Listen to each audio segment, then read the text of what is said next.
Ladies and gentlemen, welcome back to Horror Analysis with me, Drew. Hey, how's it going? We are still on the horror tale, and we are still with our friend Noel. We're finishing with Noel today. He's served us well. He's done a good job. He was very exact. He's done everything a philosopher of art should. And we only buy about 75% of what he says, but hey, that's not too bad. Yes.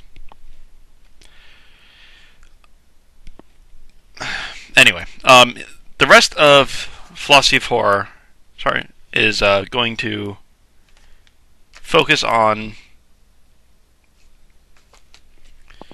the stuff I'm not interested in. The why of horror. The paradox of the heart, as Noel Carroll calls it, the philosophy of mind behind why people like horror. And it's not any of my interests. I don't have to ask why horror. Horror exists. Horror is. Healthy people like horror. People who don't like horror, I sort of consider unhealthy. Is it kind of weird? Kinda. Am I going to go out of my way to go through the philosophy of mind to figure it out? No, I'm not. I've taken a philosophy of mind, an art and mind course, a philosophy of art, meaning philosophy of mind, and just trying to have them explain why people like art. Like, why would people like art? That's a weird thing to like. And then you have a course about it, and it's a very long, difficult course, and none of my interests were touched. I took it because it was a philosophy of art course, and I'm a philosopher of art. Oh my goodness, I can't talk today. Is it going to be like this all video? Might very well be. Oh my. Anyway, I took it, and it was a philosophy of art course, so of course I took it. But there was no value theory, which is what I was after. It was a epistemological course, and that's not my interest at all. So there are reasons why people like art in general. I don't care what they are. People like art. If you don't like art, I do think that's very unhealthy. There's people who, and there's explanations on why people like horror. I think they're pretty much going to be the same as why people like art. And if you don't like horror, I think that's pretty unhealthy as well. So I've flipped through. Sorry, Noel. I've only flipped through the rest of your book. It's not an interest of me. I'm not a philosopher of mind. But the last point we're going to go over with him is the last plot type, or quasi-plot type. We've gone over for 2 days the complex discovery plot, and we went over the overreacher plot. Now we're skipping down to the bottom is sort of the fantastic, which is sort of a horror plot. Sort of. It's a distant cousin to the horror plot. It's a neighbor down the road of the horror plot. The fantastic deals with fantastic hesitation. That is the meat of what we're talking about. Fantastic hesitation is when you can't decide. You're hesitant to choose. Why is this all tangled? 1 second. Oh, that's better. No, it's not. There. When you're hesitant to choose between a naturalistic explanation of the events in a story and the supernatural explanation of events in the story. When that hesitation goes, that's fantastic. It's not, hey, fantastic. It's fantastic like fantasy, that phantasm. It's the Eastern European version of the word fantastic. In Russia and Eastern European countries, fantastic literature is not. It's science fiction and fantasy, and horror. Those are all fantastic fiction. The fantastic proper is based on a French-Bulgarian philosopher. And I'm going to slaughter the name now. Tzvetan Todorovs. I apologize if that's wrong. It may very may well be wrong. Oh my goodness, I'm just not talking well today. It's okay, I have my hot tea. It's rooibos. It's great. So, Todorov, in The Fantastic, written in 1970, writes, well, he defines it. This is in book page 143 in Philosophy of Horror. Noel Carroll is actually going to give us the quote, and I'm going to put it up as well. That comes from what he says is page 33 in The Fantastic by Todorov, for whatever version he's using. I haven't read the Todorov book. It's interesting. I was very interested when I read it in Carroll. It actually inspired a short story of mine. It was actually a screenplay. I don't think it turned out too well all these years later. But when I first read it, I was very interested in The Fantastic. It's very cool.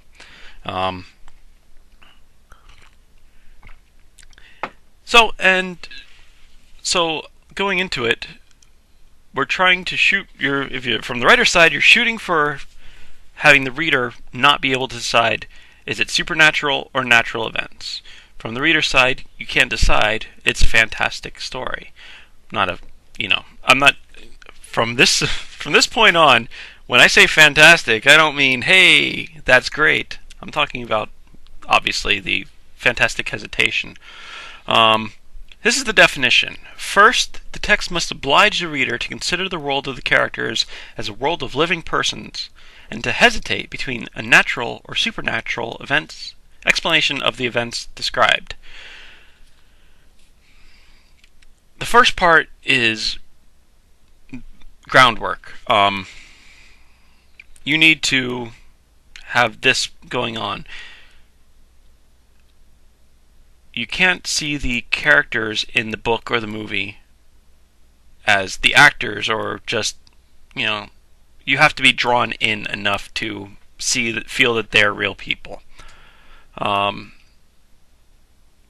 you're watching a movie and you can only see Bruce Willis, the actor, and you can't see the character that he is portraying, you're going to be distracted, and you're not going to see the characters as real people.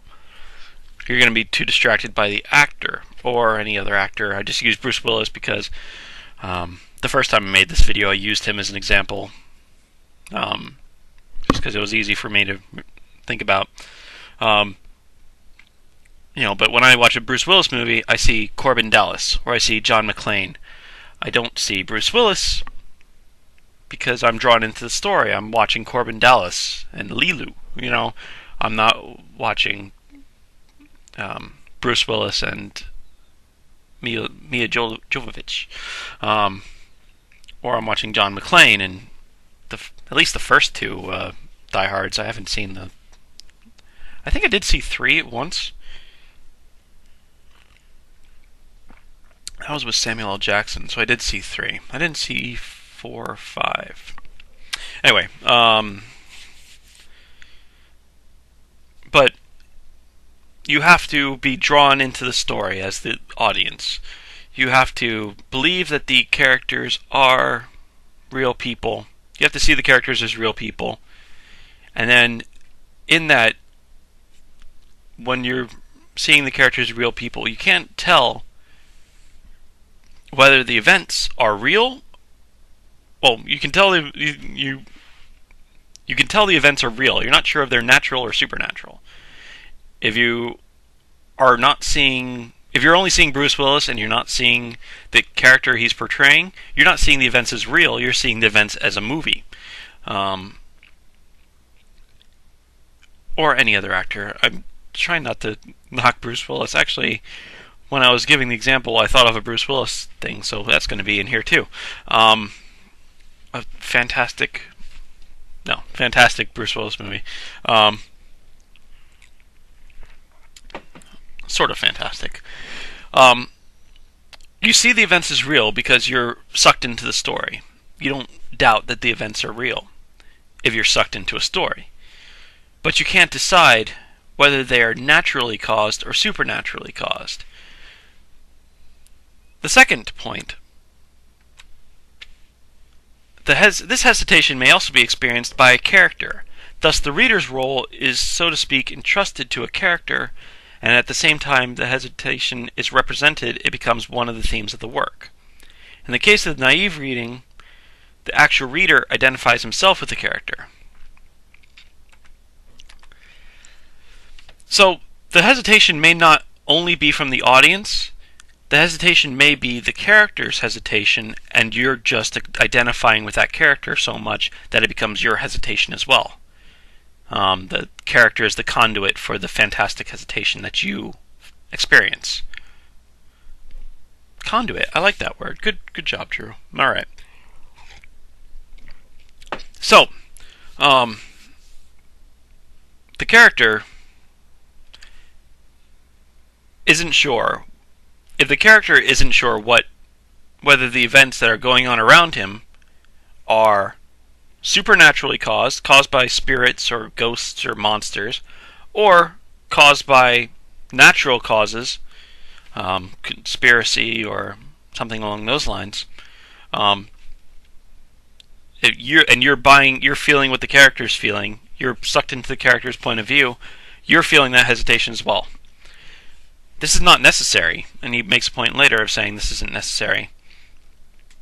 But it is possible to have the hesitation through another character, through a character. Third, the reader must adopt a certain attitude with regards to the text. He will reject allegorical as well as poetic interpretations. There we are. My mouth is not working. Anyway, this ties into this first point, that first half of the first point, as Carroll points out. These are negative things. This is not another requirement. It's just you can't have these kind of things. If you're sucked into the story and you're just into the plot, you're sucked into the plot. You're not thinking about things in allegorical sense or poetic sense. If you're thinking about things in allegorical or poetic sense, you're not sucked in enough to the plot to consider the world of the characters as the world of living persons.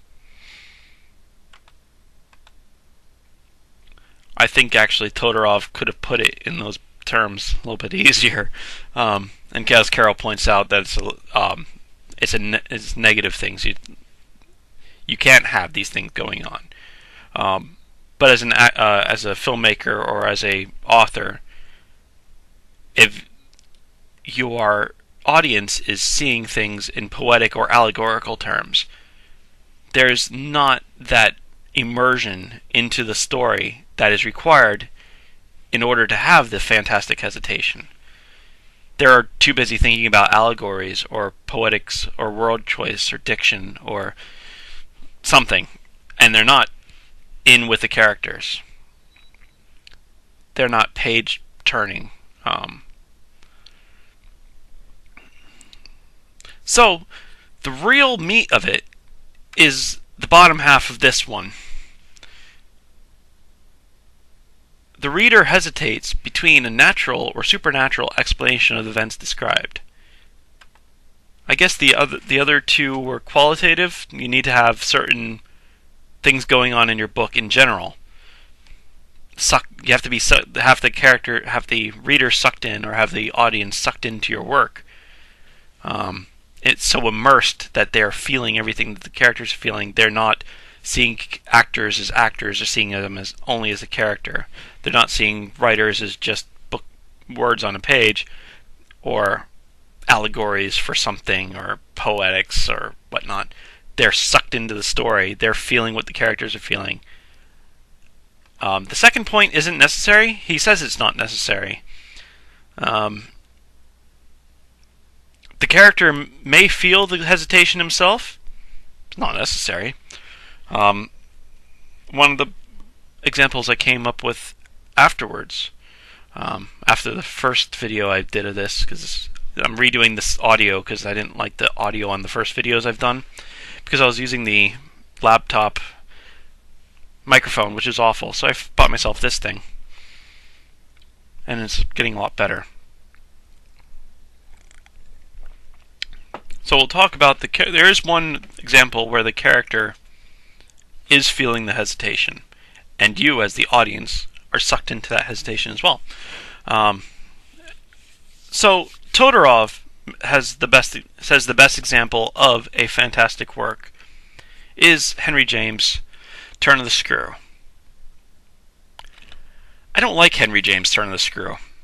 I think it is probably the best example of the fantastic. I just don't like the story. It's not good. I'm against it. I'm anti.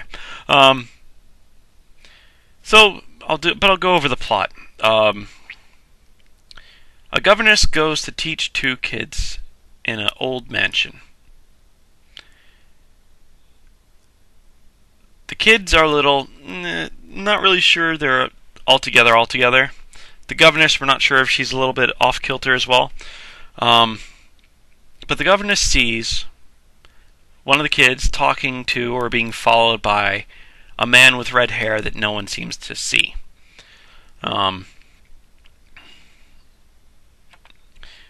And then a little bit later on, she sees the kids being followed by or talking to a woman.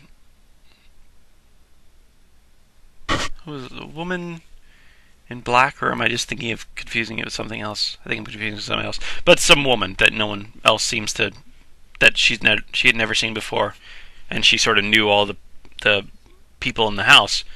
So she talks to the cook, who's sort of the co-conspirator, and the cook says, "Oh, I believe in ghosts. So, tell me about these people you're seeing." And it's like, "Well, I see this guy with red hair, and I see this woman." And the cook says, "Well, there was a guy with red hair who used to work here, and he knew the kids, but he was a bad dude, and he died. So maybe you're seeing him," sort of thing. The cook's weird as well. But the cook never sees anything. So, and then the woman's described, and oh no, that's the old governess, the one who's dead. So the new governess is either seeing ghosts or just disconnected from reality. More stuff goes on.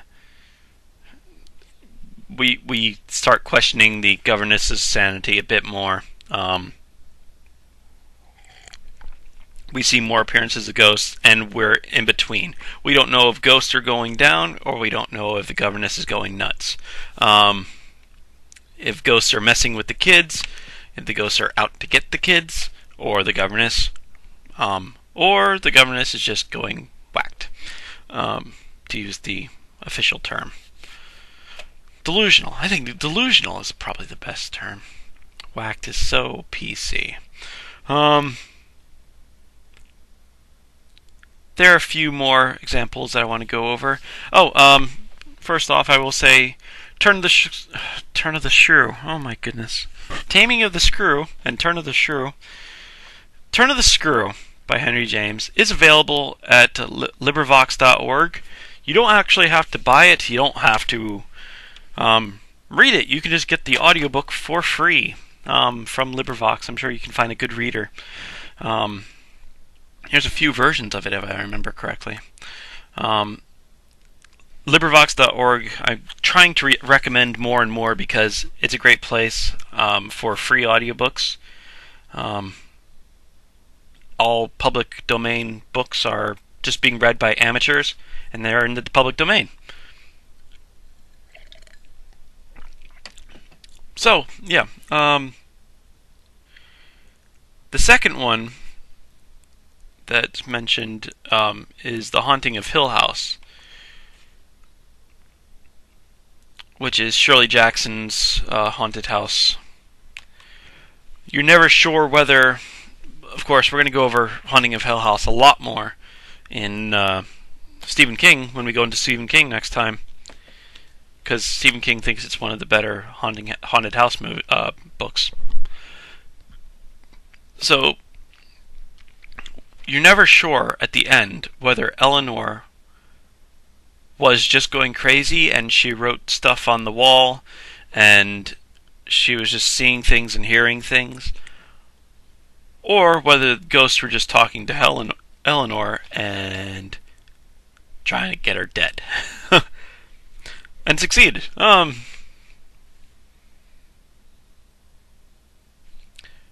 The fantastic hesitation goes right through to the end. When the fantastic hesitation goes right through to the end and you're left at the last page of the last sentence, last period, you're done with the book or story, and you don't know whether you have a supernatural or natural explanation is correct, that's called pure fantastic. There are two other incarnations of the fantastic uncanny and the fantastic marvelous. The pure fantastic, you don't know. It comes to the end and you're not sure whether it was supernatural or natural. Supernatural or natural. The fantastic uncanny is you get to the end and you realize, nope, it was natural. It just seemed like it could have been supernatural during the course of the book.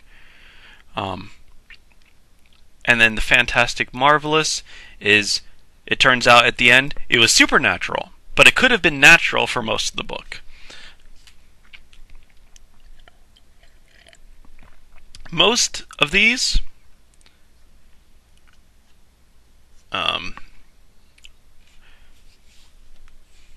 will end up will need the character, the main character, who is either causing the fantastic or causing the hesitation, or the one you identify with, could be nuts. That's basically the trick. Most of them are, I think, 1, 2, 3, 4, and a bit, 4.5. 4.5 out of the 5 examples. Well, 5.5 out of the 6 examples, really, because one of these is a movie version. Is the characters could be nuts. So, Turn of the Screw, Haunting of Hill House. The other pure fantastic would be Joseph Sheridan Le Fanu's Green Tea, which is also available on LibriVox.org, like 2 half-hour MP3s in their Ghost Story collection 4.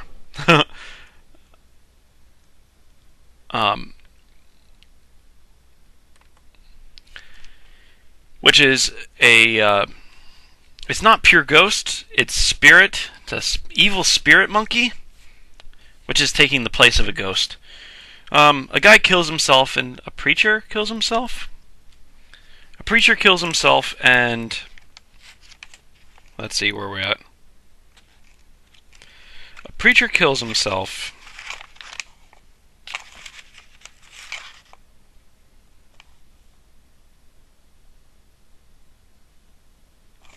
I don't know if it is a preacher. Let me double check this.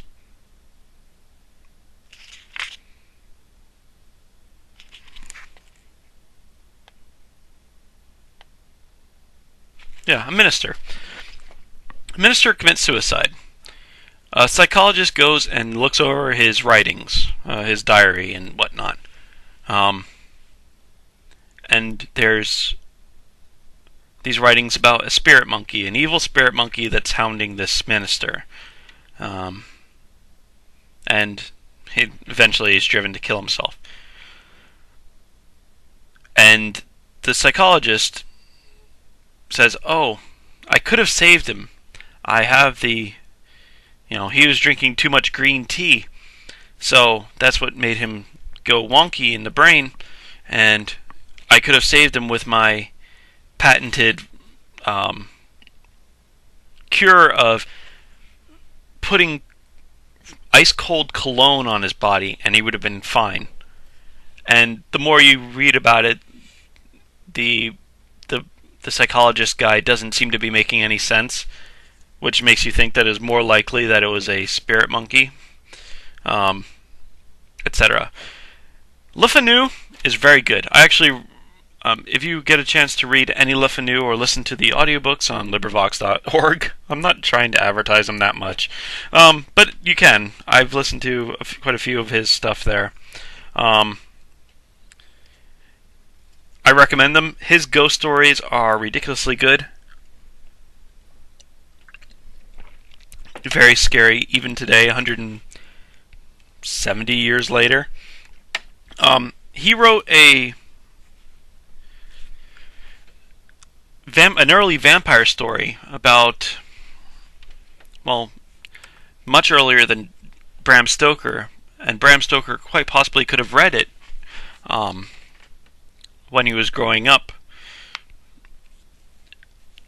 and then been influenced by it when he wrote Dracula. Of course, there's no record of it, but Le Fanu was Irish, Stoker was Irish. Le Fanu's work was certainly available in when Bram Stoker was growing up. So it's sort of unlikely that he didn't read it, but can't tell. So I'm not saying it wasn't an influence as such, but it was probably an influence. And that's called Carmilla. I actually recommend that one as well. I will do a little bit of that about Le Fanu in the history section when we get to it. Another one, which I had not read. I never heard of this guy. I didn't even register the first time I read through this several years ago. James Hogg. The Private Memoirs and Confessions of a Justified Sinner. This is an odd one, and I read over the notes, and it keeps sounding cool. It sounds really good when I was reading over this again.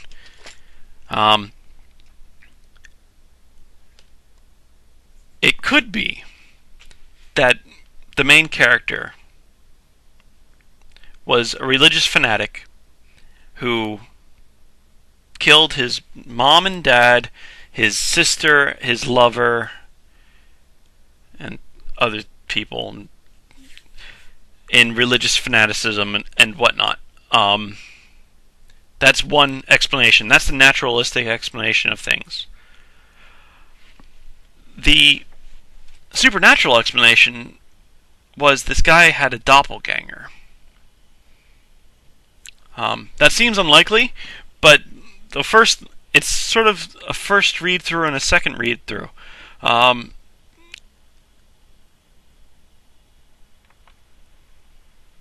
The first read through is naturalistic. It's somebody else saying, "Oh, he's a psycho." He killed his family and lover, girlfriend, or whatever. And the second read through is he's beset by a doppelganger, a evil twin type supernatural creature, who's doing these things and he's getting the blame for it. it seems really cool. I'm not familiar with James Hogg. I did look him up. I know that this one's available at Project Gutenberg. It's not available on LibriVox yet. Some of his other work is available on LibriVox. I've downloaded it. I haven't listened to it yet, but I certainly will.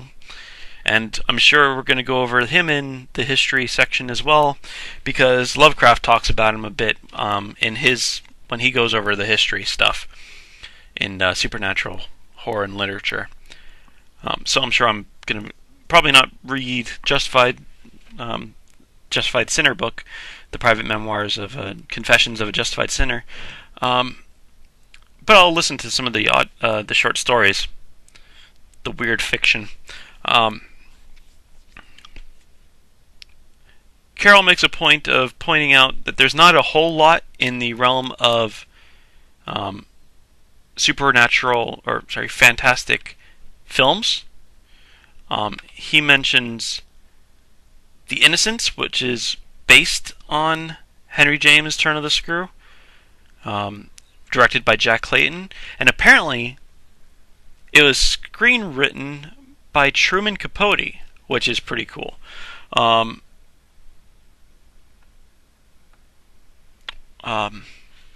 Yeah, that seemed it's not one I'm familiar with, and of course I'm not a big Turn of the Screw fan. But if you can do it in the film version, even for a little while, pure fantastic in film version is very rare. You can have sometimes fantastic uncanny and sometimes fantastic marvelous, but pardon me, just finishing that off. But pure fantastic is going to be very difficult. When I read this through the first time, of course I sat down and tried to write myself a fantastic screenplay for a movie. I don't think it works anymore. I did at the time. I actually got pretty far into it before I lost interest and went on to different things. But it was essentially just create, it's the division between probably crazy and ghosts. And it was a haunted gym. If it's haunted, it's a haunted gym. If it's not, it's a crazy person trying to convince other people that it's a haunted gym and ends up burning the building down, resulting in the death of firefighters. Or the gym in its last groping for evil, it kills firefighters that are trying to save the gym. And of course, all these accidents happen in gyms. Pretty much all the accidents you can think about happening in gyms. And of course, the ghost that's haunting the gym haunts the girl, but only the girl. Yeah, it actually don't think it works anymore. But I was 6 years younger than I am now, so at the time I thought it was great.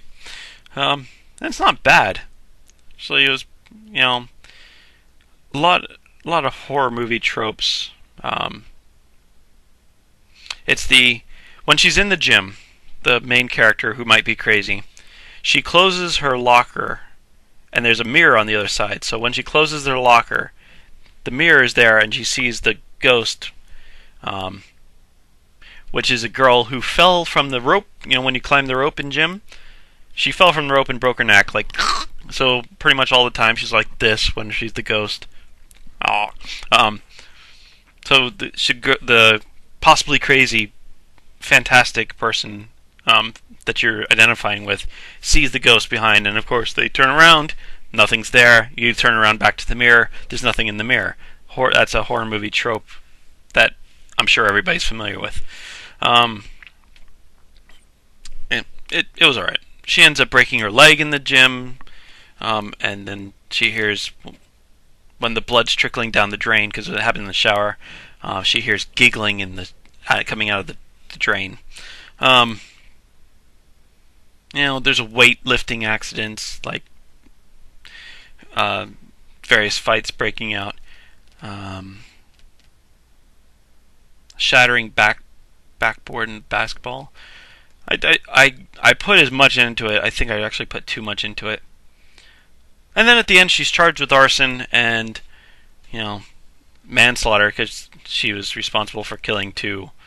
Because the gym fire killed two firefighters or whatever, three firefighters.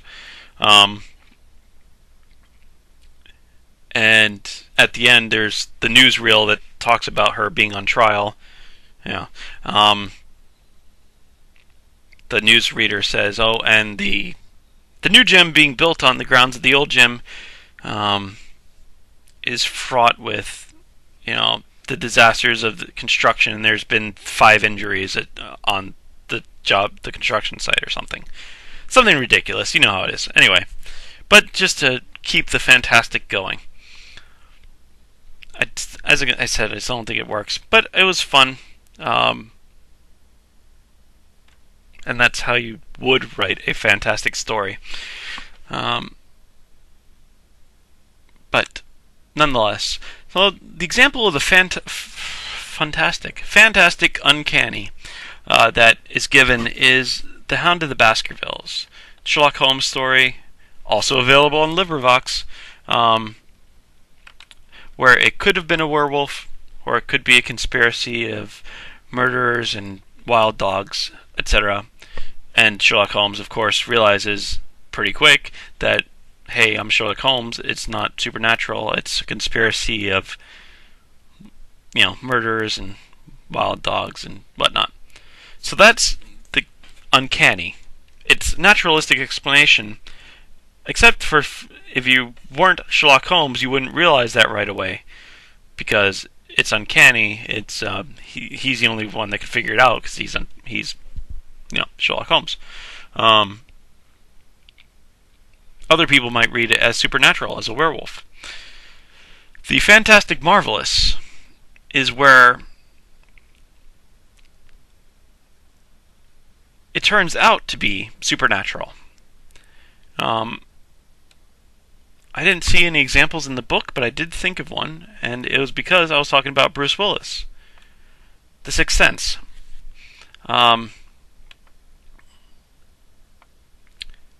Which most of you will have seen, and if you haven't, I'm going to spoil it for you anyway. I'm sure it's been spoiled for you before. The kid sees ghosts. Bruce Willis's character is a child psychiatrist who's dealt with kids who've seen ghosts before, and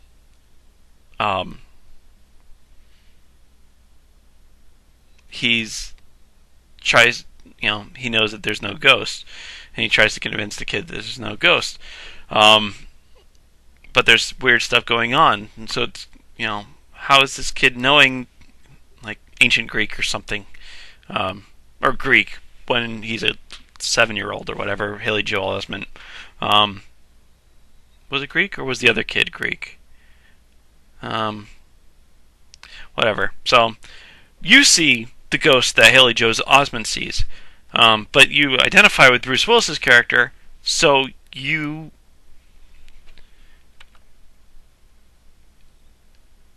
the hesitation is experienced by the character, and then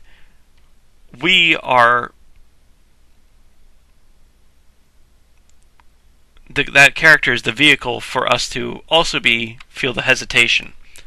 We find out later that, hey, Bruce Willis is a ghost the whole time because the last kid who saw ghosts shot him when he grew up, because he really did see ghosts, and the only reason the kid can see Bruce Willis at all is because he's a ghost. So that's Sixth Sense is also not fantastic pure, but fantastic marvelous, because, hey,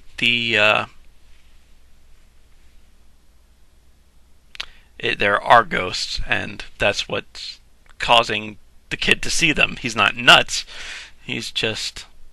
So that's the half. When I said there was 1, 2, 3, 4, 5 and a half out of 6, out of 7.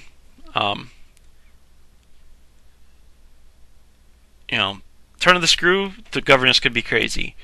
Haunting the Hill House, the Eleanor could be crazy. Green Tea, the minister could be crazy. The Justified Sinner, the religious zealot could be crazy. And Bruce Willis is in Sixth Sense. The kid, Haley Joel Osment, could be nuts, but he's not because they tip the hand. When the fantastic is not pure, it turns out the child isn't nuts. Just the hesitation for a while is, oh, he could have been nuts. He wasn't. And of course, Hound of the Baskervilles, there's no supernatural. What Carroll will say, why Carroll talks about this at all, is there's only one way that you can have this be horror, and that is if it is Fantastic Marvelous. It's the Bruce Willis one.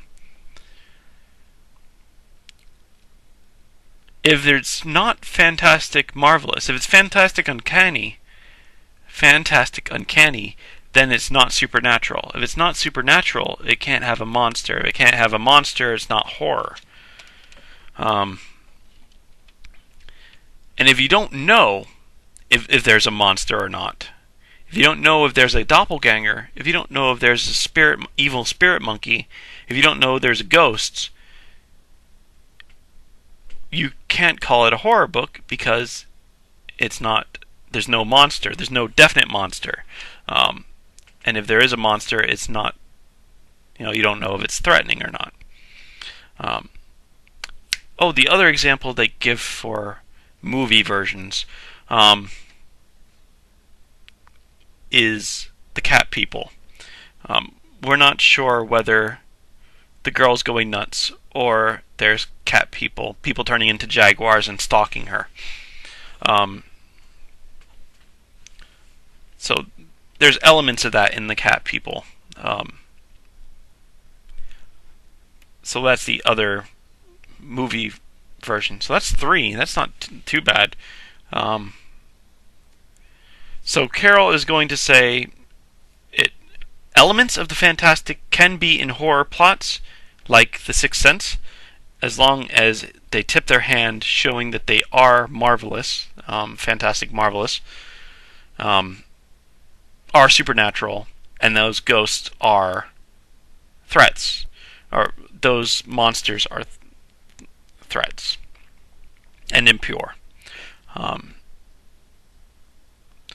In The Sixth Sense, I don't know if Carroll would even go as far as say they're threats, because the ghosts weren't, was it horror? Because the ghosts weren't threatening.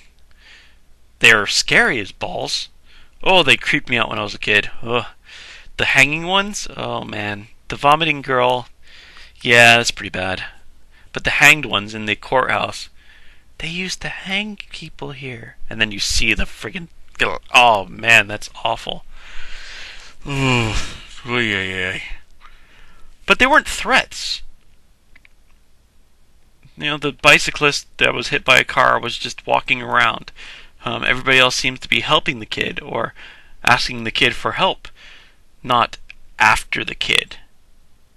So I wonder that's why they say this is a thriller on here, the #1 thriller of all time, which must have been dethroned by now. God, that's probably an old pick. Also from Google Images, so where I'm stealing all these pictures from, besides the ones I'm getting from LibriVox. Yeah, I don't even know if Carroll would call that horror. The ghosts seem threatening, but I don't think they are actually threatening. But Carroll says you can put elements of the fantastic into a complex discovery plot, or even into an overreacher plot.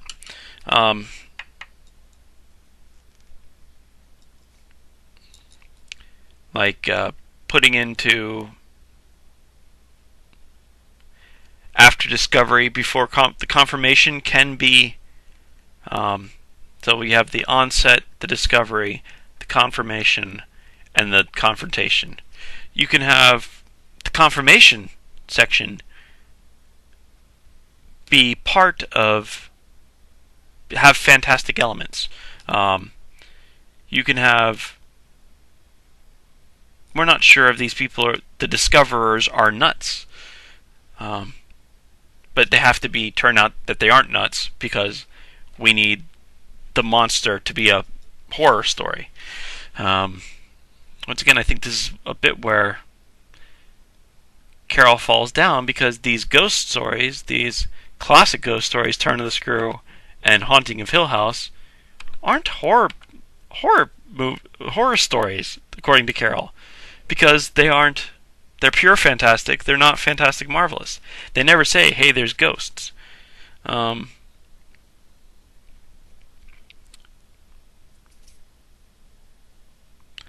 we're going to go into King now, next time. So we will be talking more about King's versions versus Carroll's versions. King says, "Hey, these are all horror stories. Even, stories with no possibility of monsters, quote monsters, in Carroll's sense. Just the outsider, the other, is enough for King. King, of course, is a lot less scientific than Carroll, but I agree with him more about what he's more inclusive. It may be that he includes stuff in his definition of horror which isn't really a definition. He doesn't really define it. He goes out of his way of saying, "I'm not going to define it." He may say, stuff that isn't horror is included in this. Obviously not stuff that's obviously not horror. That's the other way. I think Carroll is too exclusive. King may turn out to be too inclusive, but he doesn't have a pure definition. He doesn't define it, so he doesn't have to answer to anything, I guess. So that is the horror. That is Noel Carroll out of the way. We're done with Carroll. He did great, though. Thanks, dude. We're going to continue on to the horror tale next time. We're going to start with Stephen in Dance Macabre. Oh, fingers. There we go. Alright. Till next time.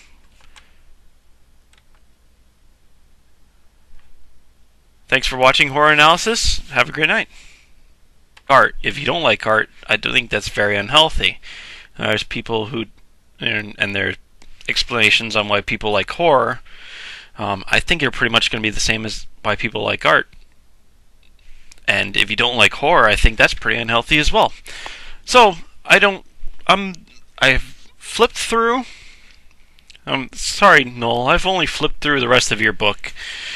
It's not in the interest of me. I'm not a philosopher of mind. But the last point we're going to go over with him is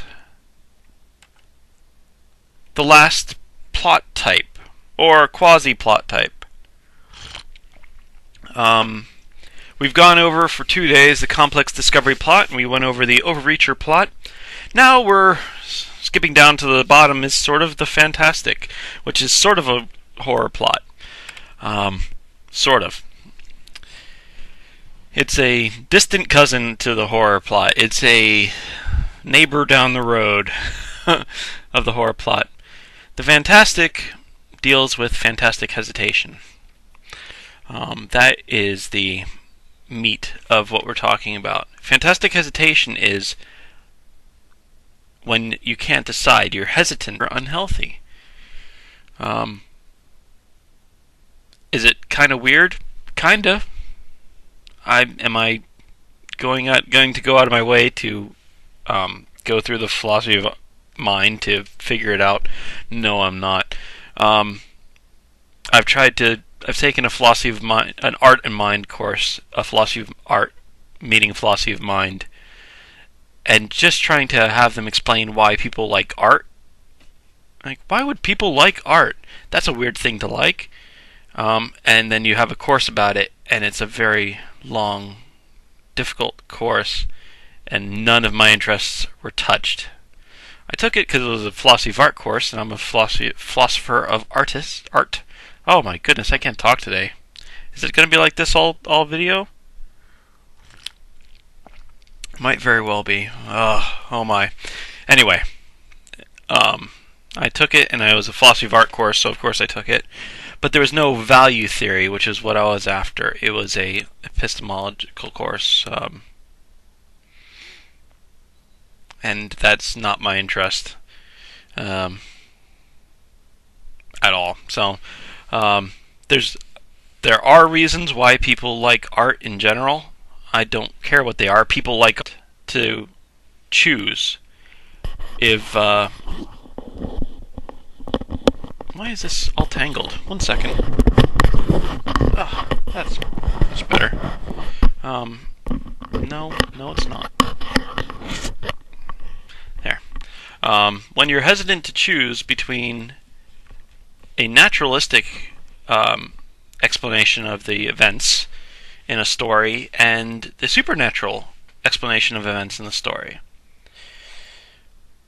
when that hesitation goes, that's fantastic. It's not, hey, fantastic. It's fantastic like fantasy, that phantasm. It's the Eastern European version of the word fantastic. In Russia and Eastern European countries, fantastic literature is not. It's science fiction and fantasy, and horror. Those are all fantastic fiction.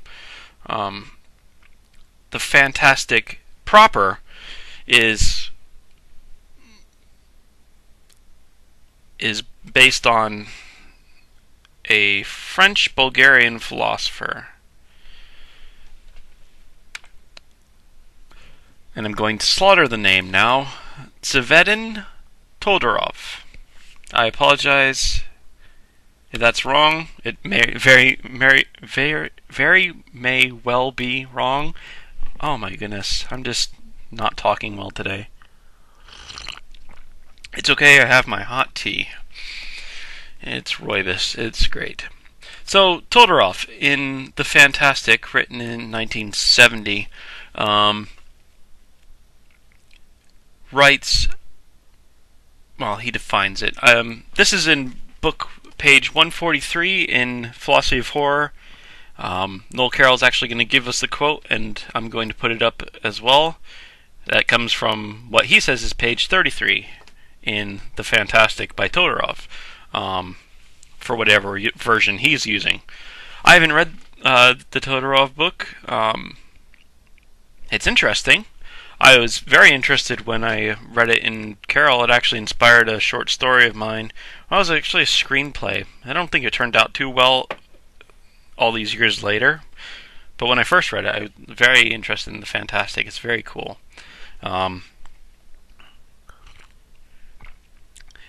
So,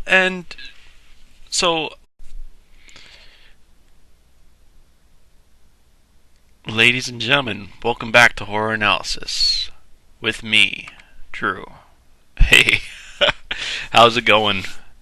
We are still on the horror tale, and we are still with our friend Noel.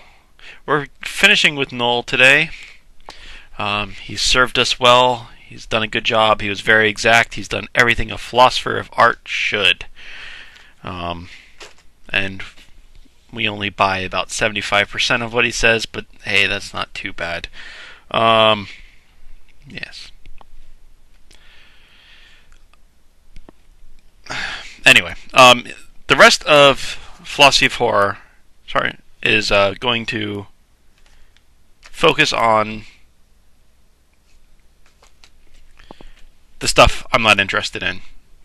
The why of horror. The paradox of the heart, as Noel Carroll calls it. The philosophy of mind behind why people like horror. And it's not any of my interests. I don't have to ask why horror. Horror exists. Horror is. Healthy people like horror. People who don't like horror, I sort of consider